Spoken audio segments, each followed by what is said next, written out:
Expiry panel case নিয়ে গুরুত্বপূর্ণ update. Supreme কোর্টে এক্সপায়ারি প্যানেল কেস উঠতে চলেছে 18 তারিখে, মে মাসের 18 তারিখে এই কেসটা উঠতে চলেছে।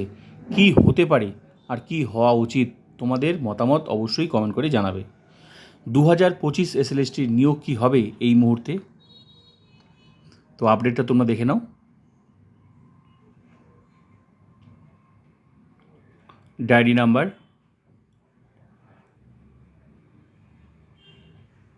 কম্পিউটার জেনারেটেড 18 তারিখ, আপাতত যা তা হচ্ছে 18 তারিখ দেখাচ্ছে ডেটটা। এই কেসটা হচ্ছে এক্সপায়ারি প্যানেল কেস। এবার এক্সপায়ারি প্যানেল কেস বলতে অনেকেই তোমরা বোঝো না এক্সপায়ারি প্যানেল ব্যাপারটা কী। যেমন 11-12 প্যানেল প্রকাশ হয়েছে, একদল আছে তোমার মানে ফাইনাল মেরিট লিস্টে, যাদের নাম ফাইনাল মেরিট লিস্টে আছে তাদের চাকরি কনফার্ম, আর যাদের নাম ওয়েটিং লিস্টে আছে তাদের কিন্তু সবার চাকরি কনফার্ম না, সিট খালি হবে যেখানে যেখানে যে ক্যাটাগরিতে যে সাবজেক্টে সেখান থেকে ওয়েটিং থেকে ডাকা হবে। ক্লিয়ার? এবার বিষয় হলো এই ফাইনাল প্যানেল আর হচ্ছে দুটো লিস্ট বেরিয়েছে, একটা ফাইনাল প্যানেল আর একটা হচ্ছে তোমার ওয়েটিং লিস্ট। এবার যদি তোমার সঠিক সময়ে নিয়োগ না হয় তাহলে 11-12 যে প্যানেলটা দেখছো এই প্যানেলটাই তোমরা মানে যদি নিয়োগ না হয় সঠিক সময়ে তাহলে এই প্যানেলটাই এক্সপায়ারি হয়ে যাবে, মানে এক্সপায়ারি প্যানেলে পড়ে যাবে। তো এই হলো এক্সপায়ারি প্যানেল, মানে সঠিক সময়ে নিয়োগ করতে হলে ঠিক আছে, আর সঠিক সময় যদি নিয়োগ না হয় তাহলে প্যানেলটাও হয়ে যাবে এক্সপায়ারি প্যানেল। তার মধ্যে ফাইনাল প্যানেলে যারা আছো তারাও পড়ে যেতে পারো, আবার ওয়েটিং লিস্টে যারা আছো তারা তো সময় হলে তো পড়বেই, কারণ ওয়েটিংয়ের চাকরি তো আরও দেরিতে হয়। ক্লিয়ার? তো 2016 এসএলএসটিতেও কিন্তু সেরকমই হয়েছিল, ওয়েটিং থেকে কাউন্সেলিং দেরিতে হয়েছিল। ফাইনাল প্যানেল যেগুলো ছিল তারা কিন্তু সঠিক সময় নিয়োগ হয়ে গেছিলো, আর ওয়েটিং থেকে কাউন্সেলিং দেরি হওয়াতে ওয়েটিং লিস্টের কিছু ক্যান্ডিডেট কিন্তু ওই এক্সপায়ারি প্যানেল কেসে পড়ে গেছে, মানে প্যানেলের যে একটা ভ্যালিডিটি সে টাইম পার। বুঝাতে পারলাম বিষয়টা?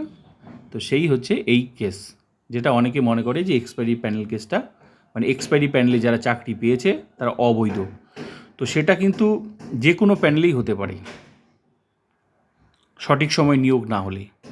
তো এখানে মূলত এখানে যে কেসটা সেটা কিন্তু 2016 এসএলএসটি নিয়ে, যারা কিন্তু সুপ্রিম কোর্টের নির্দেশে স্কুলে যাচ্ছে, তারা চাকরি করছে, সুপ্রিম কোর্ট কিন্তু তাদেরকে বাধা দেয়নি, তারা বেতনও পাচ্ছে, পরীক্ষাও দিয়েছে, আবার কিছু ক্যান্ডিডেট চাকরিও পেয়েছে, 9-10 ডাকও পেয়েছে।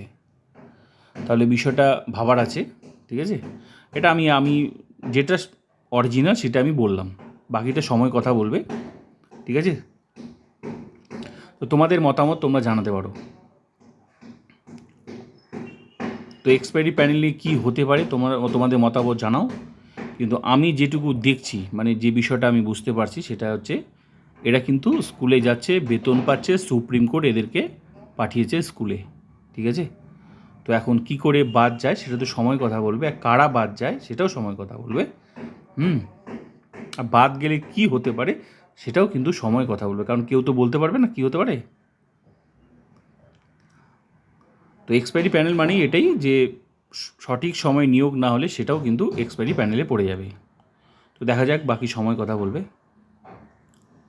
আর আজকে একটা আপডেট এখনও পাওয়া যায়নি, যেটা 2016 এসএলএসটি নিয়ে রিভিউ পিটিশন, সেটা কিন্তু আপডেট পাওয়া যায়নি। আপডেট পেলে অবশ্যই আমি জানিয়ে দেবো।